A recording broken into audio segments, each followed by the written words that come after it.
So welcome everybody to our event tonight. Our event is sponsored by the LA Faith and Ecology Network and Temple Isaiah of Los Angeles. I'm Allis, Southern California Director for California Interfaith Power and Light. And at this time, I'd like to invite back Rabbi Zoe Klein and the Reverend Louis Chase from Holman United Methodist Church to set our stage with opening prayers. Rabbi Zoe, why don't you go first? Thank you so much, Allis. Really appreciate it. I wanted to start with a poem that I just recently heard for the first time. It was written by Maggie Smith in 2016, and I think it sets the stage. The name of the poem is Good Bones, and it says, "Life is short, though I keep this from my children. Life is short, and I've shortened mine in 1,000 delicious, ill-advised ways. 1,000 deliciously ill-advised ways I'll keep from my children. The world is at least 50% terrible, and that's a conservative estimate, though I keep this from my children. For every bird, there is a stone thrown at a bird. For every loved child, a child broken, bagged, sunk in a lake. Life is short and the world is at least half terrible. And for every kind stranger, there is one who would break you, though I keep this from my children. I am trying to sell them the world. Any decent realtor walking you through a real shithole chirps on about good bones. This place could be beautiful, right? You could make this place beautiful." And I share this poem thinking about the good bones that we've been given and how it is upon all of us to make this place beautiful together. Thank you.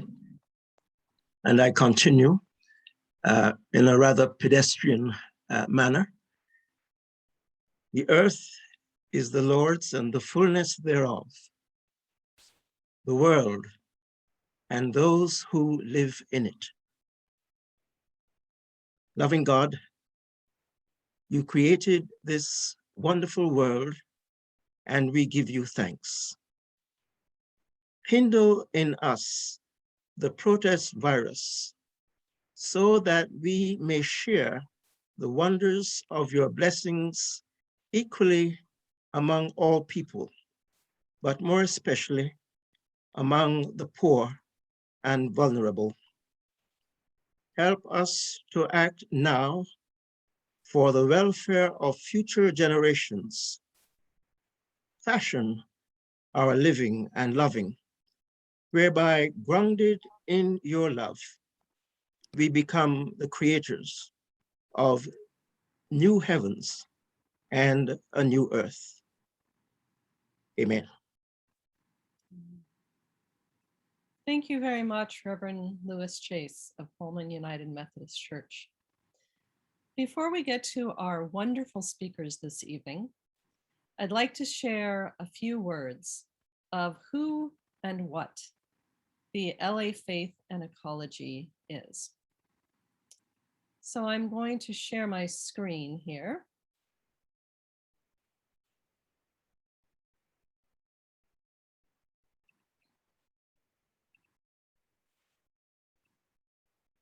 All right.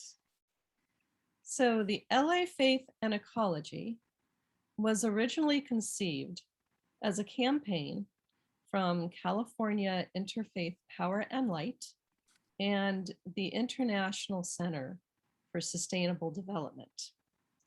It was conceived to be an additional resource for the Los Angeles faith community to strengthen its collective voice on the moral and pressing issue of our day, the climate crisis.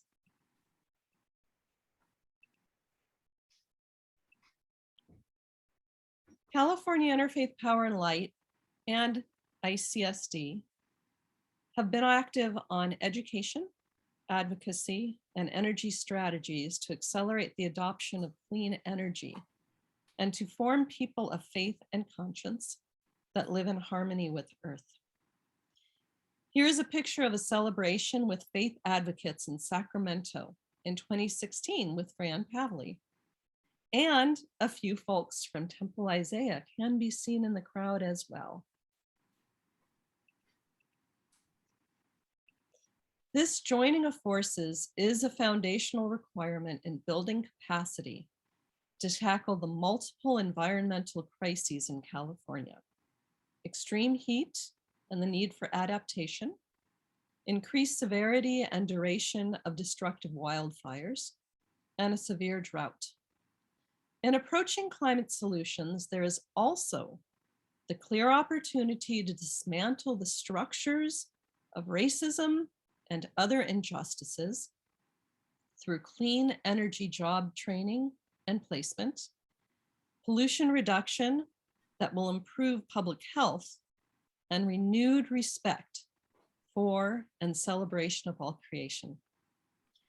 LAFN, as we affectionately call it, is quickly solidifying into a group of congregations and faith leaders who support one another's work, share common concerns of the climate crisis, and who look forward to having an impact on shaping a healthier and more equitable and sustainable LA County and state.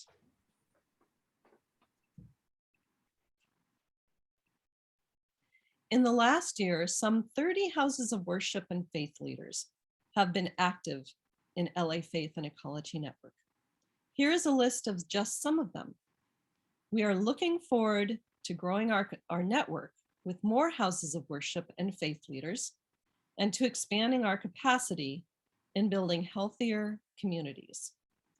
We're happy to welcome those of you not on the list, but here tonight with us, and look forward to being in discussion on how to make this happen. Please contact me if you are interested, and you can see my email right there.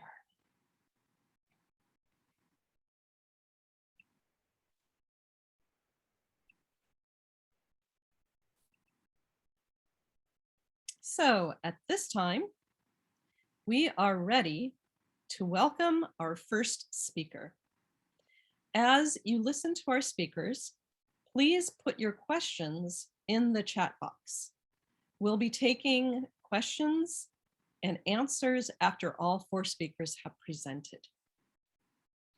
So our first speaker this evening needs no introduction to many of you.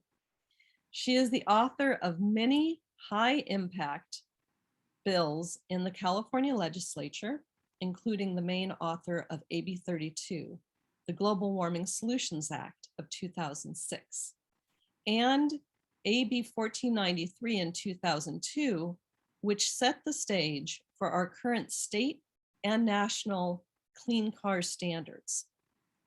She was a California Assembly member from 2002 to 2008 and state senator from 2008 to 2016.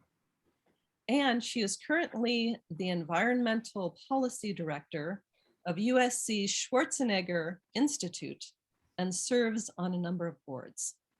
I invite Fran Pavley to speak with us. Fran.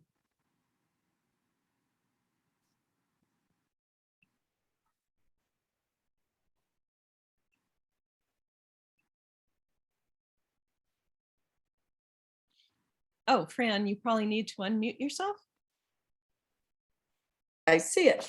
Okay, thank you very much. I really appreciate being invited. In fact, it's a tip to other politicians or aspiring politicians. You can't go wrong developing a close partnership with Interfaith Power and Light. I think it's their 20th anniversary, and it was 20 years ago. I had my first year in the State Assembly. And just a bragging right here, you need 41 votes to pass a bill in the State Assembly. My key last votes were because of some interesting outreach by members of the Interfaith Power and Light. A priest went to visit a wavering assembly member in his home to talk about the moral responsibility of taking care of the planet. he was my 41st vote. So anytime Interfaith Power and Light or Temple Isaiah asked me to speak at an event, I almost always say yes. So thank you again, because it shows you individuals and organizations can really make a difference. So thank you. This is a picture of LA, and it's a reminder on vehicle emissions, how much they are responsible for our quality of life, air pollution, and climate pollution. So let's go on to the next slide. A little journey down memory lane for a minute. 2006, most people pay attention to this bill because it put a cap on emissions, creating a market signal to roll back. And the enforcement authority, the Air Resources Board, has the ability to enforce these regulations. That makes these regulations not just aspirational, but enforceable. And the private sector knows that these rules are going to be there, and investing in a cleaner energy future is in their best interest. So what's inside AB 32? It's a combination of policies that you've all heard about.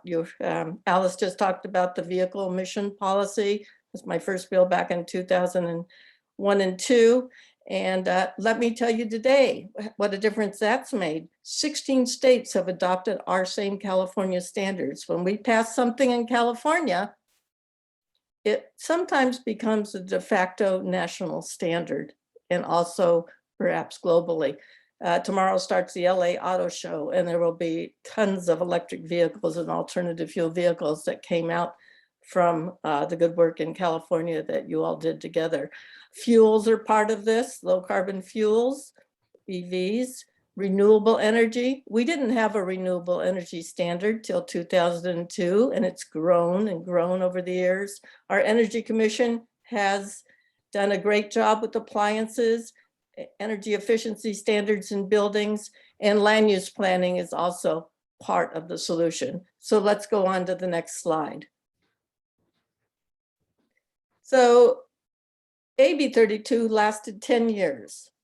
We made it short term because we wanted to measure and manage our successes or make changes if we couldn't do it. AB 32, and it's sometimes easier to go first, we made those 20% reductions, not by 2020, but by 2016.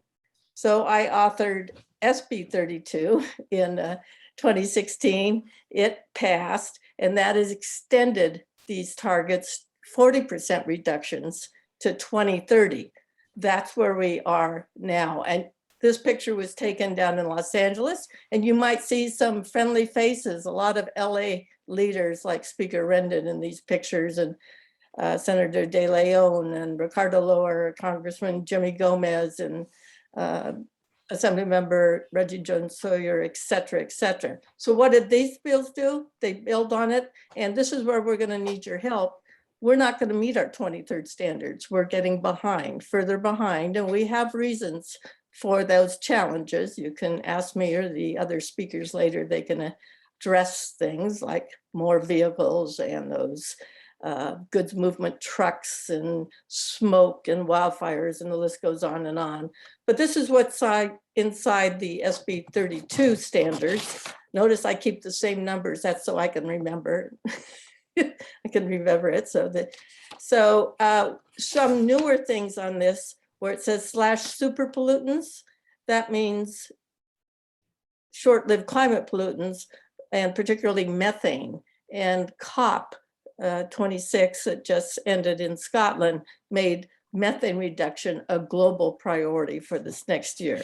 So that's what's in SB 32. And since that passed in 2018, the state now is at 100% renewable energy standard by 2045, and we're a little over 60% there.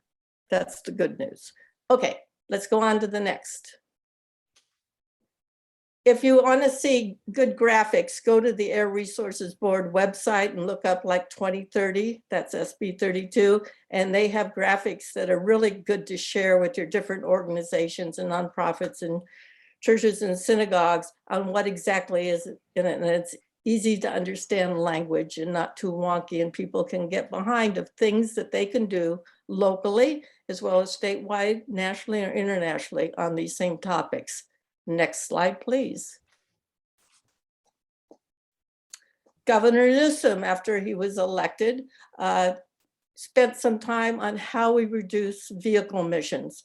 Over 40% of all our emissions in the state of California come from vehicles. That means light duty trucks and vehicles and medium duty trucks, but he was focusing on how do we transition not only our passenger cars, but the diesel trucks, especially in the goods movements. If you're from the Los Angeles area, you certainly know what the freeways are like when you have 2 to 3 lanes on many of our freeways taken up by a bumper to bumper parade of huge diesel trucks moving goods across the country.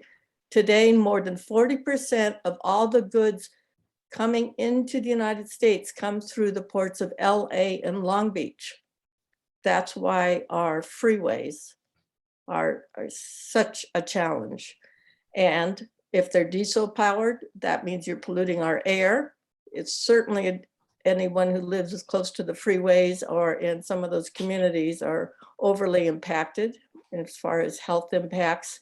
And it obviously impacts our climate change pollution as well. So let's go on to the next slide. So you mentioned this, Allis. We're not only trying to mitigate, that means reduce greenhouse gas emissions or climate pollution, now we have to adapt to them. And the biggest surprise to me the last 20 years is we knew what the impacts were going to be on sea level rise or warmer temperatures or earlier melt of the snowpack or droughts. We didn't realize how quickly they would accelerate. This has caught everyone by surprise.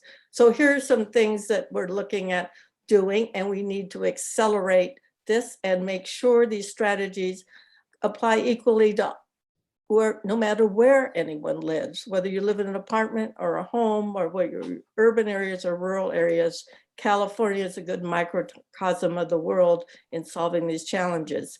I think the homes of the future and buildings of the future, and maybe your own church or synagogue should have solar panels on it and with storage. If you have a power shut off or extreme heat events, you can have people come into your facility and it can operate 24/7. You're going to see a lot of investment in lithium-ion storage batteries that'll extend not just for a few hours, but many hours. That'll help us adapt. And it could make the difference of life and death for many people who are affected by these extreme heat events.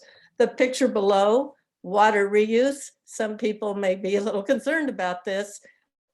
I think the science is right on it. Irvine's done it for years. You can take treated wastewater and use it as water, not just for your landscaping, but for inside your homes as well. This is a local water district, and this particular water district out where I live not only is experimenting with treated wastewater, it's called the Pure Water System, but they also have solar fields and have taken their wastewater treatment plant off the grid so that we're not using any energy other than renewable energy for treating wastewater. And then we have it, even when there's a fire, access to water to put out fires. Let's look at these 2 more examples. That LADOT, Department of Transportation, did you know all our buses in LA County are going to be clean electric buses within just a few years? And the most exciting thing about this, these 2 companies, Proterra and BYD, will be have already built factories in LA County, hiring people to build these buses. We're not importing them in, we're making them ourselves. This will do a lot to help clean up our air and get people hopefully off the roads. And down below, what would really help our schools, not only to manage their limited funds better, but make a difference on reducing greenhouse gas emissions and educate the next generation of people going through the system, is using things like solar and storage and energy efficiency. It could reduce your utility bills. And let me share with you a success story. Right now, power purchase agreements, you can have a solar company or a utility company like Southern California Edison or LADWP put on solar panels, like over your parking lot at school, and then you can pay off the costs through the savings on your bills. Or if you can figure out a way how to pass an assessment district or a bond, you can pay for all the upfront costs ahead of time. So like a school district like Oak Park School District, they have had the ability to take all their savings and put it back in the classroom at $500,000 a year. And when the power goes out, those kids are still in school. Let's go on to the next slide. We're almost done. Next slide, please. And these are things you can do. And I'll let you just glance at this list yourself. But I'm convinced that don't wait for government, whether it's the federal level or the state level, to do this for you. You can model these climate decisions for the future, build coalitions in your own communities, help take care of each other. And with some of the bills that are passing out of Washington and even in California, or even locally too, we can really make a difference. Cities around here are passing climate action plans. You can get engaged in developing strategy scenarios for taking care of adapting to extreme heat or other circumstances. So we have a lot of work to do, and I look forward to working with Interfaith Power and Light and everyone else to help achieve these goals in the future. Thank you.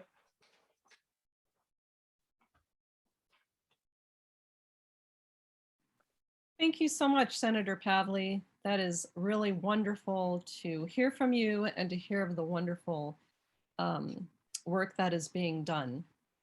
It is truly an embarrassment of riches of what we have tonight with us. Our next speaker is Senator Sidney Kamlager,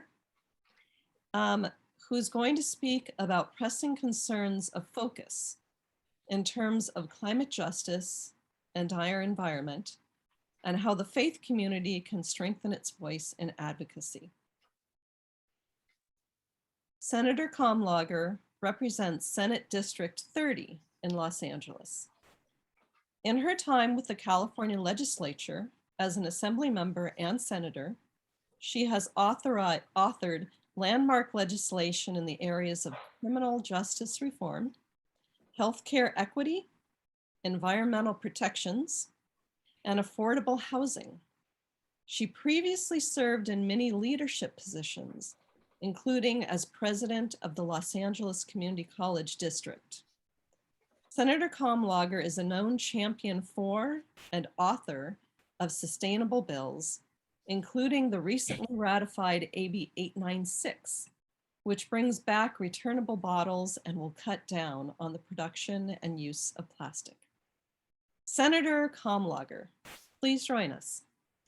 Well, thank you so much for that introduction, and thank you to California Interfaith Power and Light for the invitation to speak at this evening's event and to talk about communities, faith, worship, and climate protection. And always a hello to Steve Fox, who reminds me that I am part of this community, especially with Temple Isaiah. When you're running around doing so much, it's actually a nice touch from an angel to have someone say, hey, come and talk with us, worship in this space about such an important issue. I am the state senator for the 30th Senate District. I'm happy to be home. The district includes all of Culver City, portions of Inglewood, and portions of Los Angeles, Mid-City, South Central, West Side.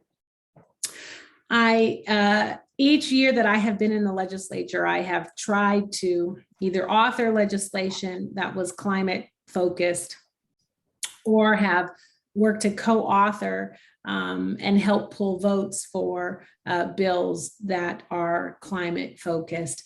The first year I was in the assembly, I actually got a tap on the shoulder from Assemblymember Holden, who asked me if I would help him whip votes for his bill that would close unused oil wells. And I thought, well, this is a practical bill that everyone would get behind. And I was surprised that bill died, I think with less than 35 votes. And I just couldn't imagine why people would be opposed to plugging wells that were not even being used by the oil companies. It made absolute no sense, but it was a learning lesson for me about the challenges that I would face as a legislator trying to champion really good environmental bills.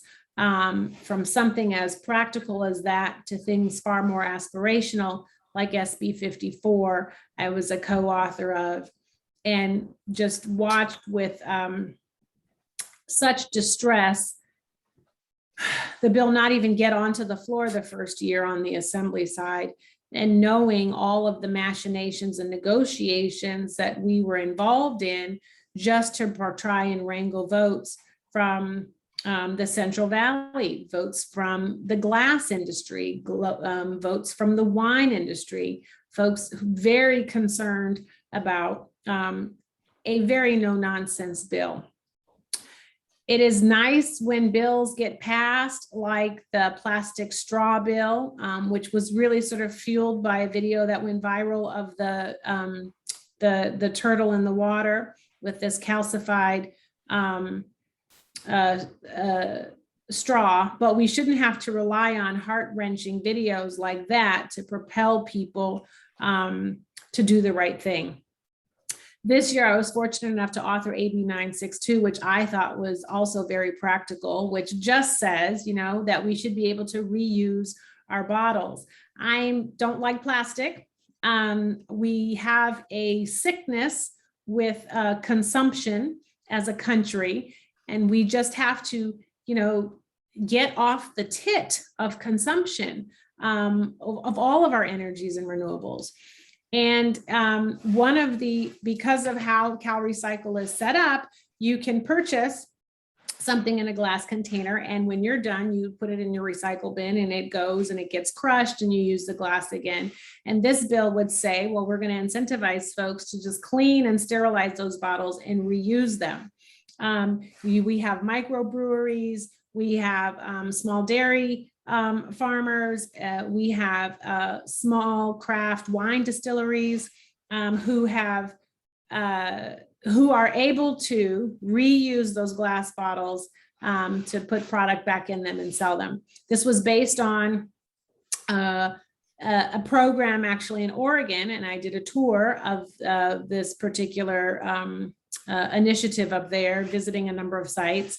They're manufacturing glass that has a shelf life of 25 cycles. So you could wash this wine bottle or beer bottle 25 times and then put your craft brewery or wine in it and then resell it again. Because while we must figure out ways to recycle in a way that's more effective, I think it's also important for us to figure out a way to reuse so that we can cut down on the actual production of it. We went to visit a recycling plant, and yes, it was amazing to see all this crushed aluminum and to see all this crushed plastic. And it was great that we're trying to find ways to reuse them. But I left that plant thinking to myself, this is still too much waste that we have, in our state, on our grounds, getting into our bodies through particulate matter. And we just have to find ways to not do that anymore. So I was grateful that folks had the chutzpah to stand up and vote for that bill. I'm also working with Senator Allen and some others to make sure that we bring SB 54 back. My district, I love my district, but my district, I think, is representative of a lot of the challenges that other districts and other regions of the state face. There's tension between, are you an environmentalist? Are you focused on climate action? And are you a realist and you have to focus on jobs? And I don't understand why we can't talk about both. On the southern and eastern parts of my district, you see mostly concrete scapes. In the western part of my district, you see green canopies. I did an aerial tour and I was really sort of distressed by the disparities across the swath of the 30th Senate District. So while I think it's really important that we are thinking global, especially as we're working on supporting legislation that comes through the district, through the state, it is also important that we act locally. So how are we talking about food, distribution, production, and transportation? Methane is a real thing from the cars and the trucks that are on the road, but also from the methane that's emitted from all the cows that are out there. And so how can we have a different discussion about how we're going to produce and manufacture protein? Are we overproducing? Can we wean ourselves off? What are the other alternatives? How can we not just talk about setbacks, but look more strategically at our drought and the issues with wildfire? And so what are some, mitigation practices that we can employ across the state that will help? But then also, what are ways that we can incentivize creating things more locally and limiting the kinds of transportation that is needed for us to get all of these goods?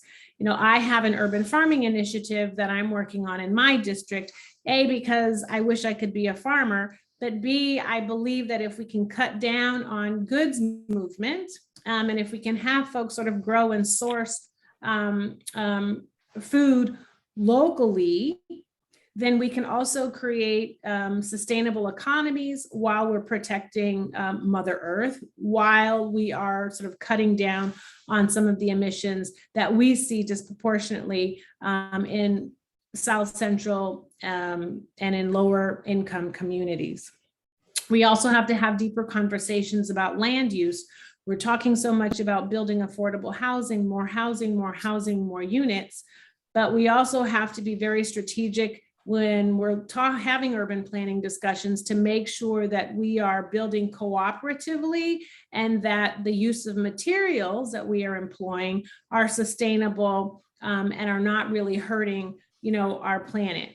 There's a great example of an incredibly efficient building in Santa Monica. I think it's like zero emissions. It's a zero emissions building. It's amazing. It was prohibitively expensive to construct. And so people are not going to do that if it costs too much to develop. But that is where the state can come in with subsidies and incentives. The great thing about government is that we have funding and resources to incentivize and subsidize, and we have the ability to scale up. And so that, I think, is the best use of both budget and legislative conversations.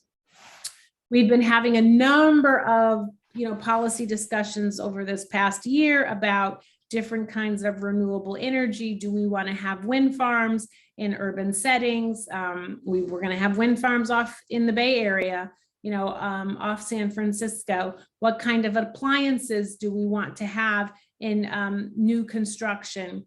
There's deeper discussions about cap and trade, and should we allow polluters to sort of, trade their credits so that they can continue to pollute, or do we need to tighten our belts? Discussions about CARB.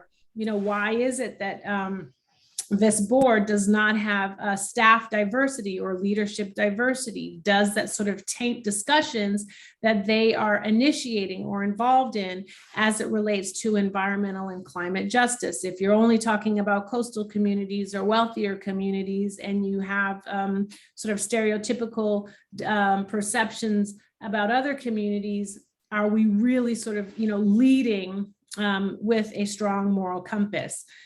Can we have discussions about how to revamp Cal Recycle in a way that really makes it effective?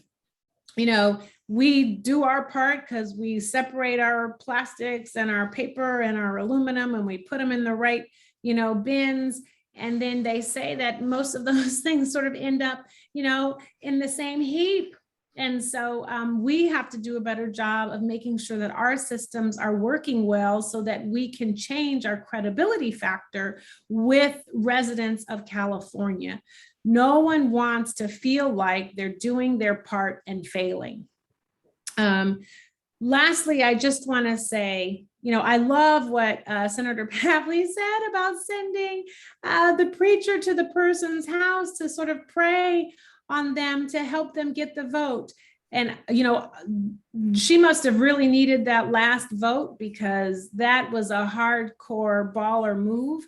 But I certainly think that it is important for the faith-based community to lean into this space. I often,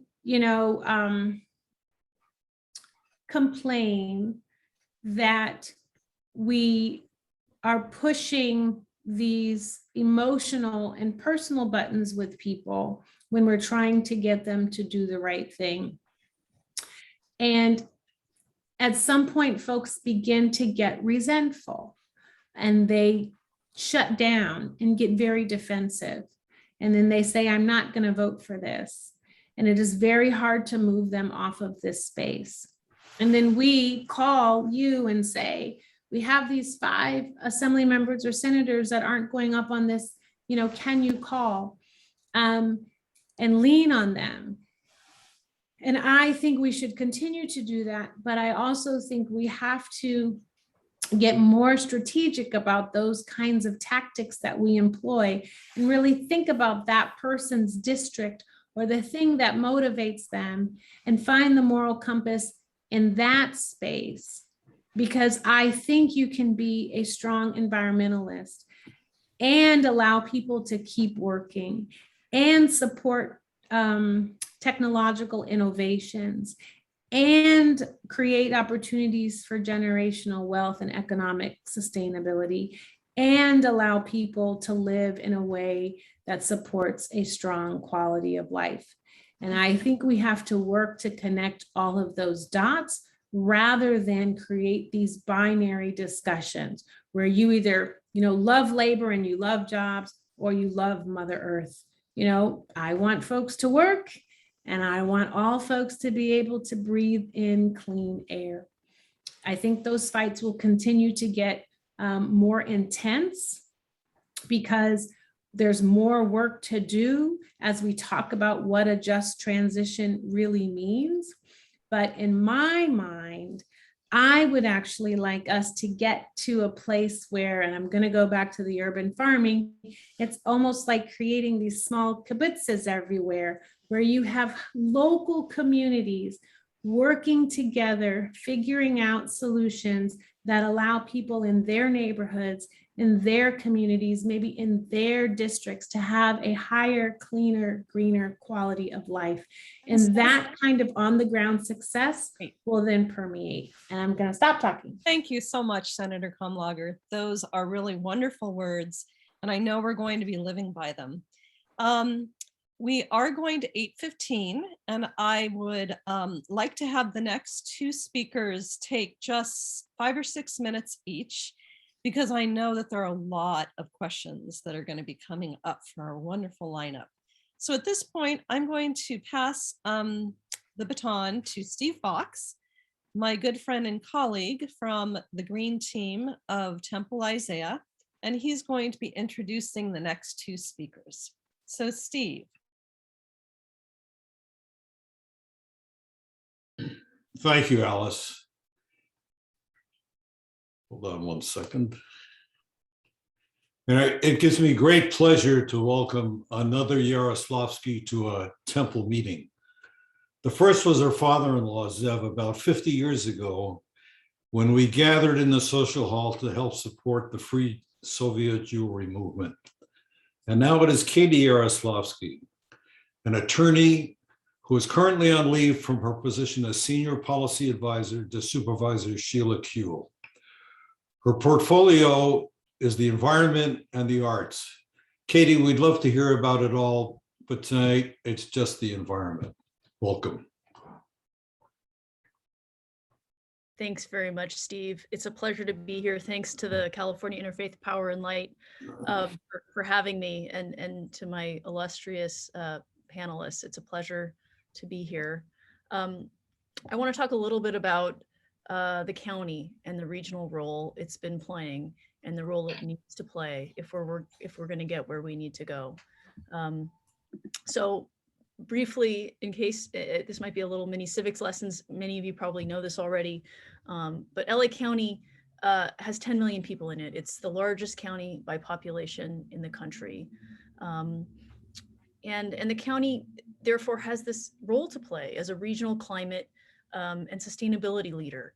Many of the problems we're facing, whether it's poor air quality or the need for a coherent transportation planning infrastructure, and on, climate resilience. These are regional challenges that require regional solutions.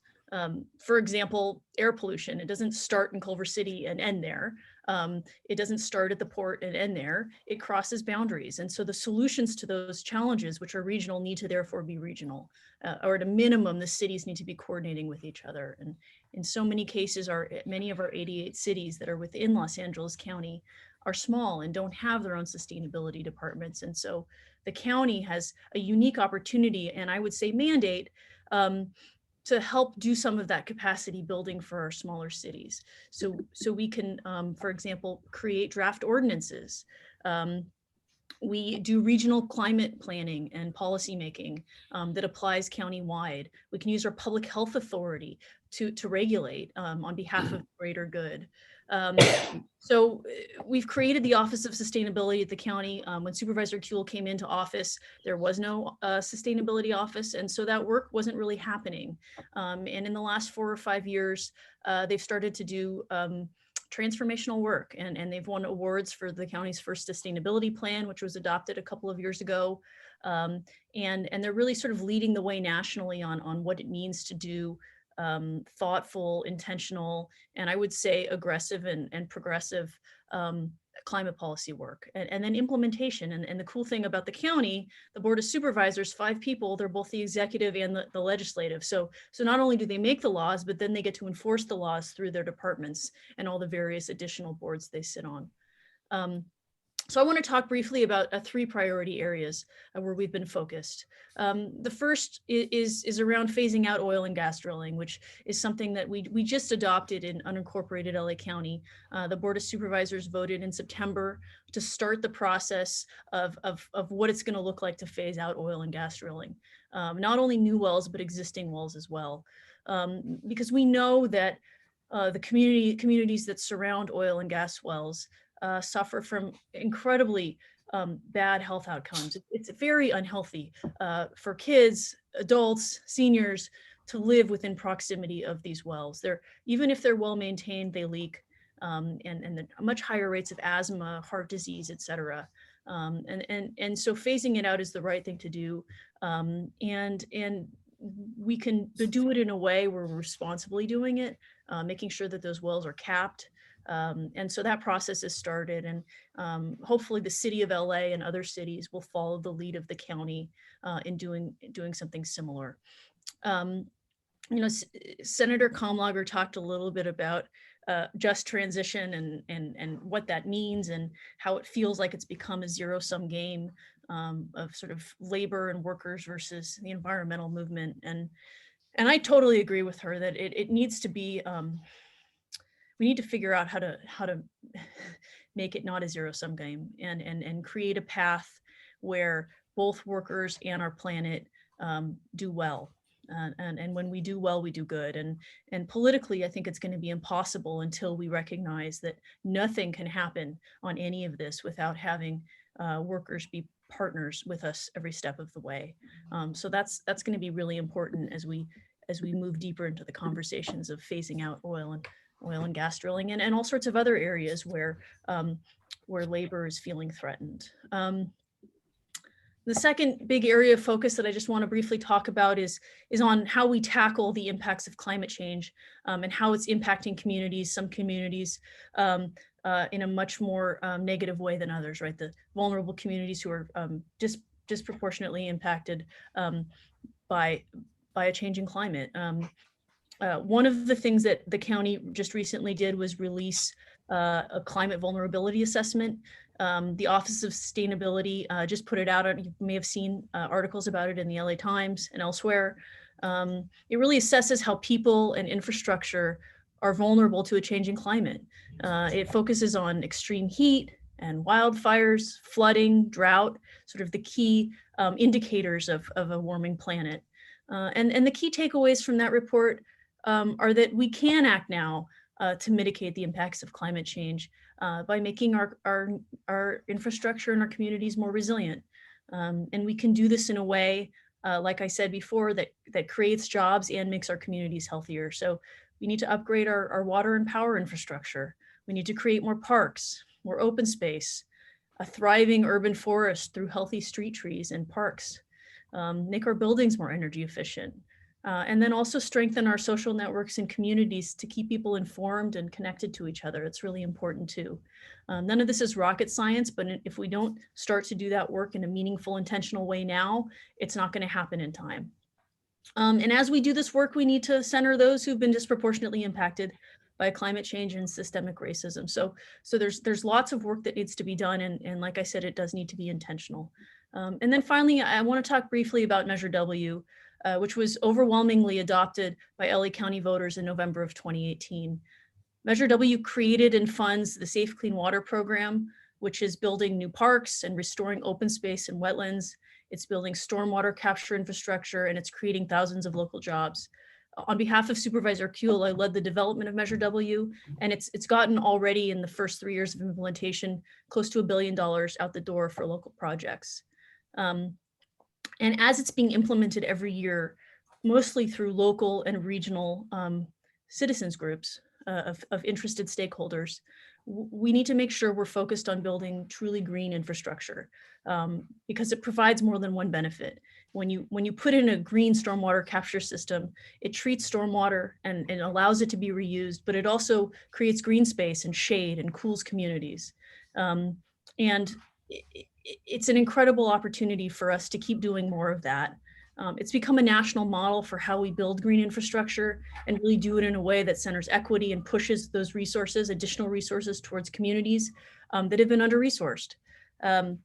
Senator Kamlager mentioned kibbutzes.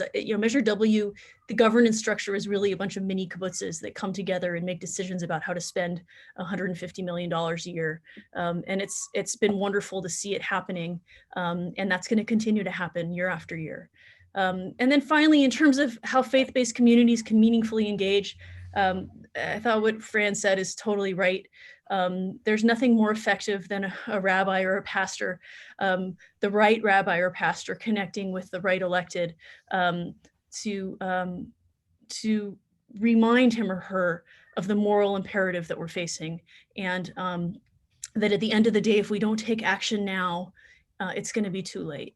And it's wonderful to have the Sierra Club and other environmental organizations showing up and pushing, but sometimes it's much more strategic and impactful to have the right religious leader make a call or a home visit when you're really counting votes in the end. And so this work is incredibly important that you're doing, and I'm really grateful for the chance to be here. Thank you.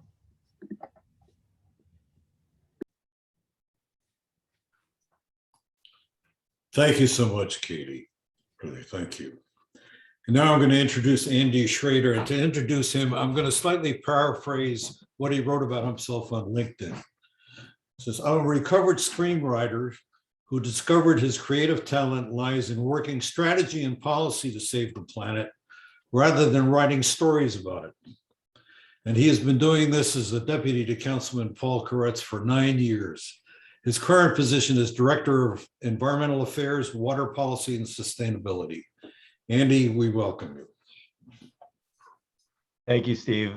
Beware what you put on your LinkedIn profile. You never know.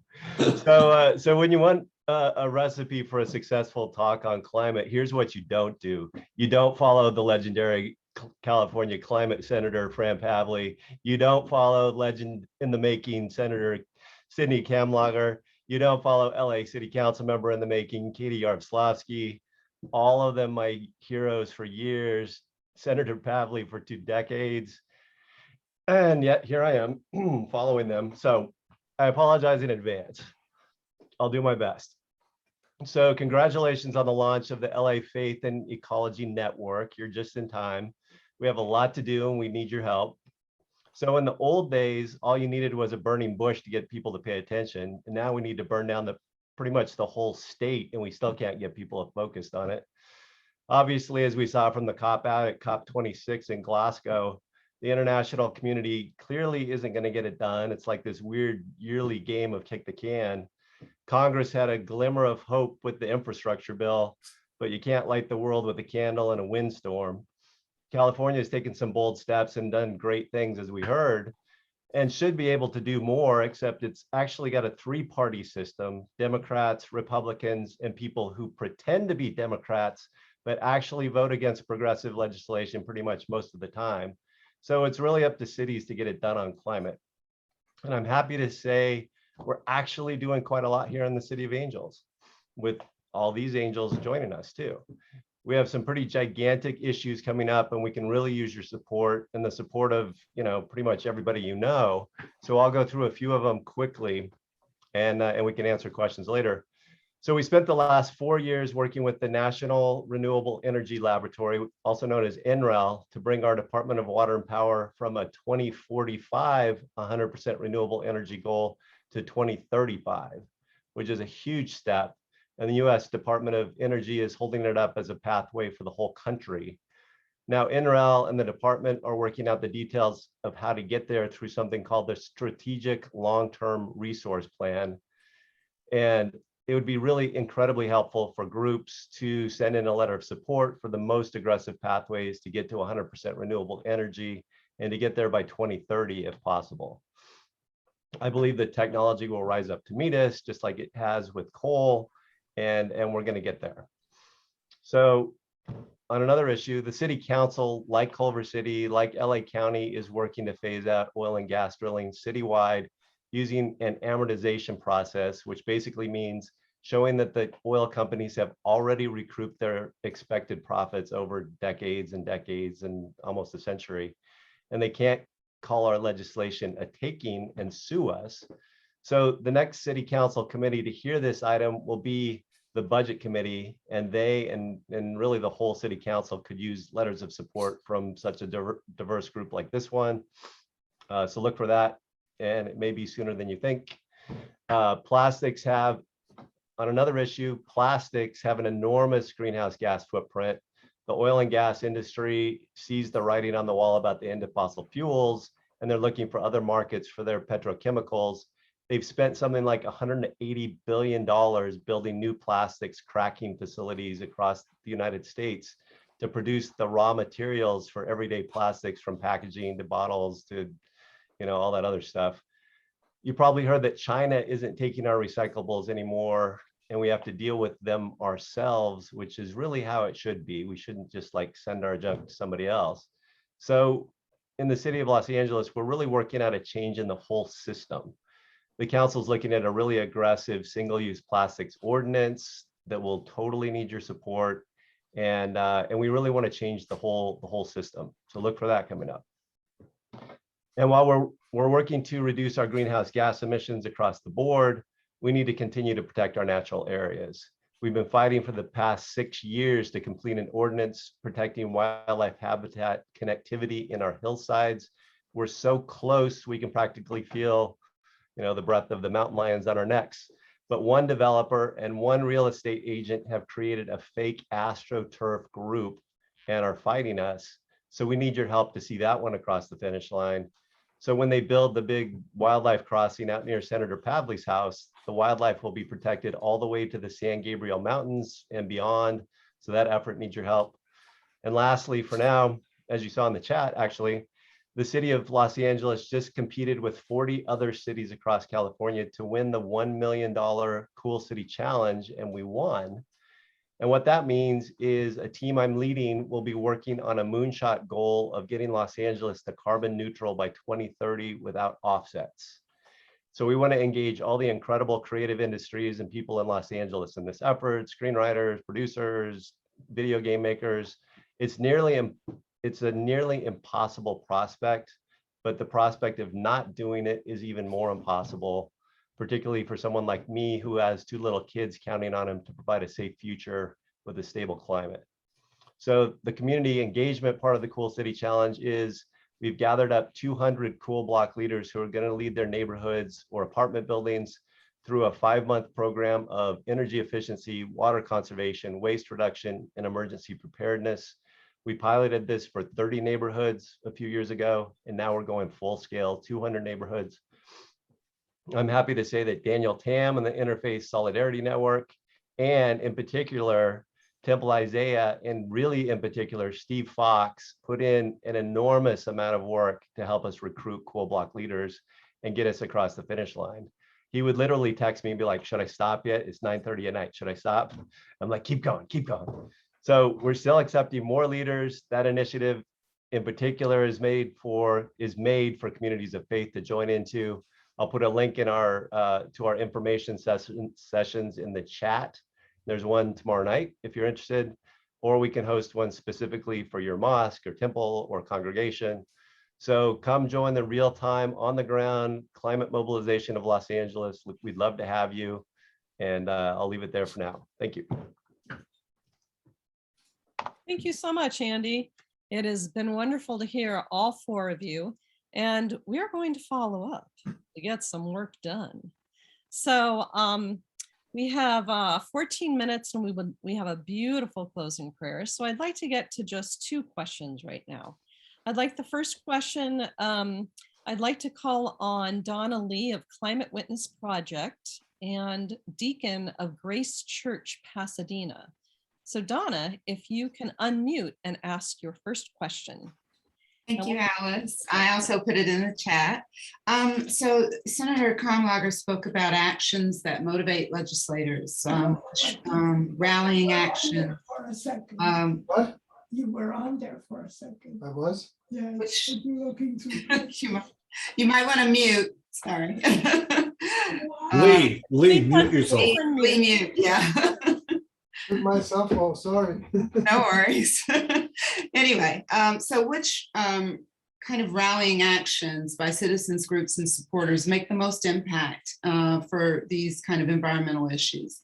And this is like letters, petitions, what other actions? And any of the speakers can answer that. I also put it in the chat for clarity. Emails are good.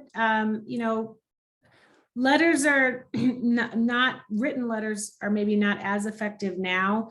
If for no other reason, then we're actually tearing down the annex. And so all of the legislators have moved to this thing called the swing space. And so it may actually be very hard for us to get letters for the moment. Calls always work to the Capitol office or to the district office, emails. And then when it's really time, you know, social media is effective, although people kind of don't like Twitter isn't really real, but sometimes it's effective. But having the right people connect with the legislator is always good. People from your district, people from the temple or the church in your district who's related to your wife or your cousin or your sister, the right kind of business owner, the right teacher. I do think it is important to have a personal connection of some sort because it's a lot hard. People are forced to kind of listen to someone who they know. Thank you. In simple terms, I agree with Senator Kamlager. The messenger, and the message are the two, and the connection to who you're trying to talk to. It's we spent a lot of time with the legislators figuring out each person's district. Who is it that they pay attention to? Who they connect with? So if it was members of a business community that was supporting this issue, you want them there, or faith-based. I found people that were in healthcare professions talking about clean air, and which everyone cares about, was incredibly important. So I found the messaging tailored to the audience absolutely key. And Sydney's right, if they're constituents, even better. Makes a lot of sense. Thank you. All right, let's go on to the next question. And for this question, I'd like to present to you Reverend Caleb Craner, pastor of St. Andrew's Lutheran Church in West LA. Reverend Caleb. Thank you, everybody. So my question for everyone tonight is, how will you and your office work with LA Faith and Ecology Network and like the broader interfaith community on these issues? How are you and your office going to work with us?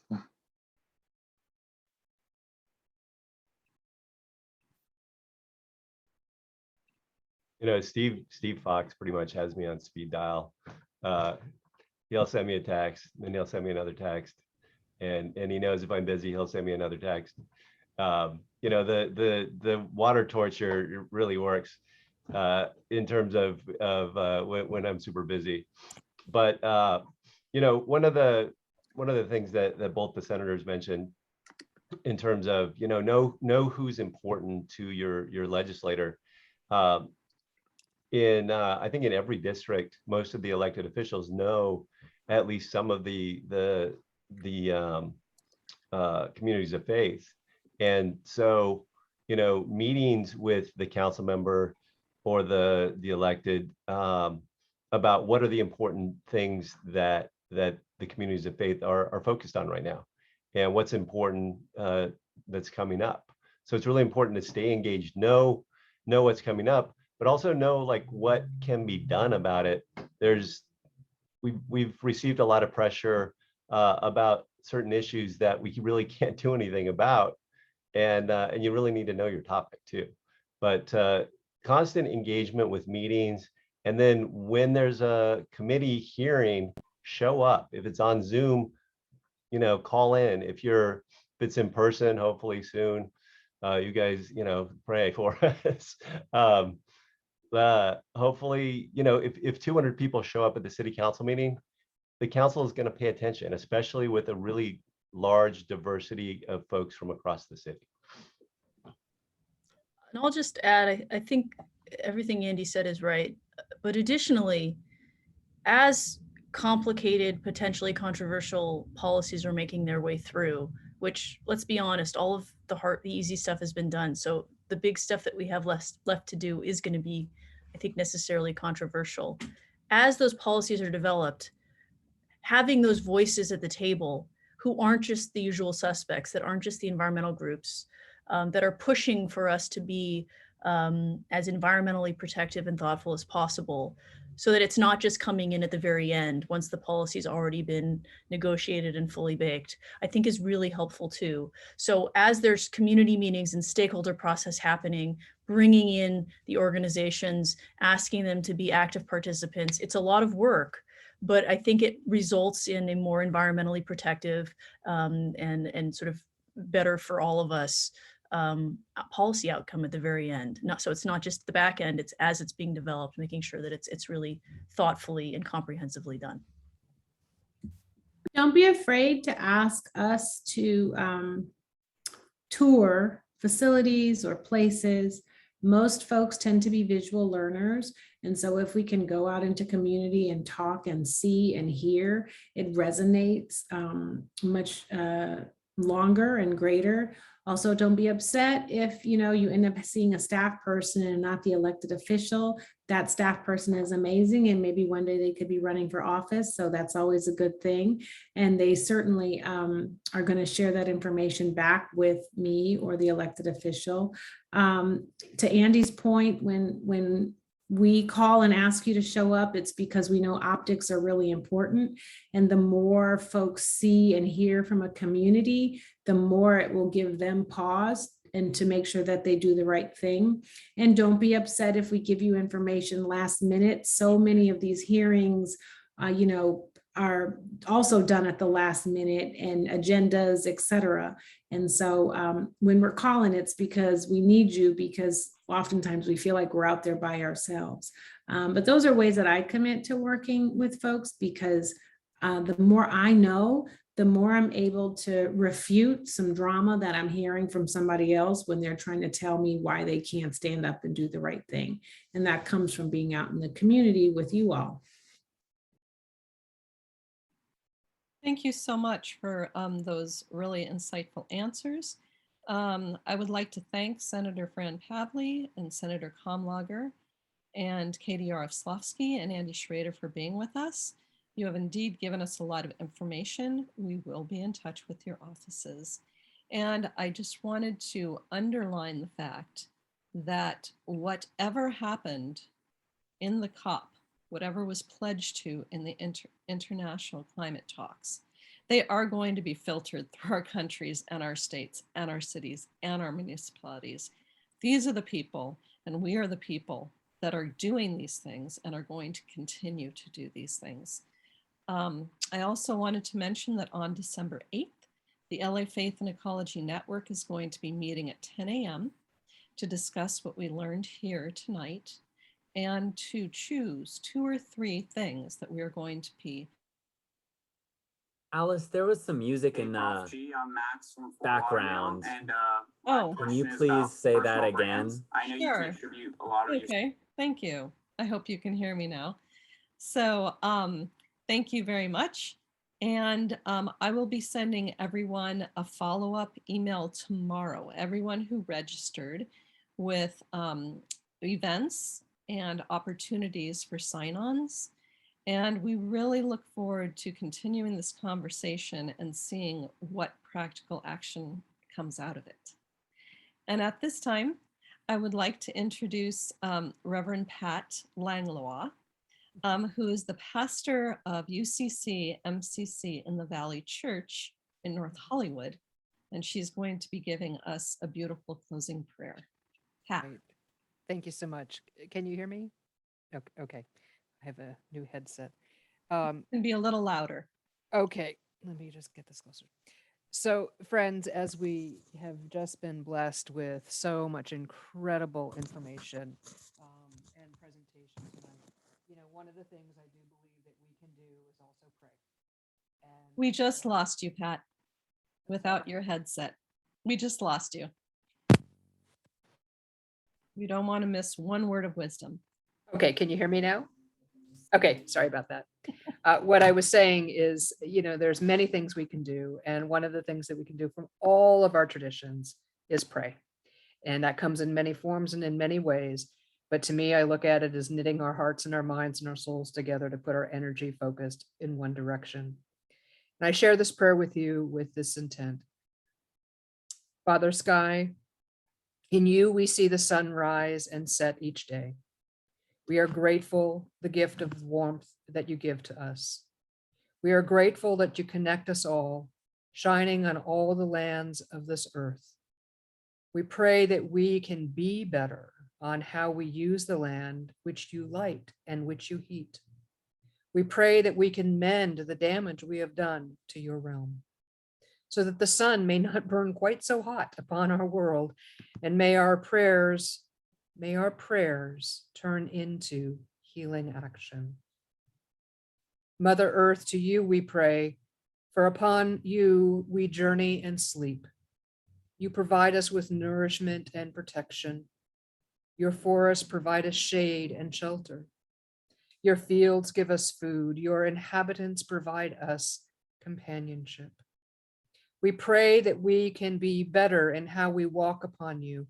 We pray that we can realize we are your siblings and not your conquerors, so that our actions do not continue to cause the countless fires and increase the severity of your storms.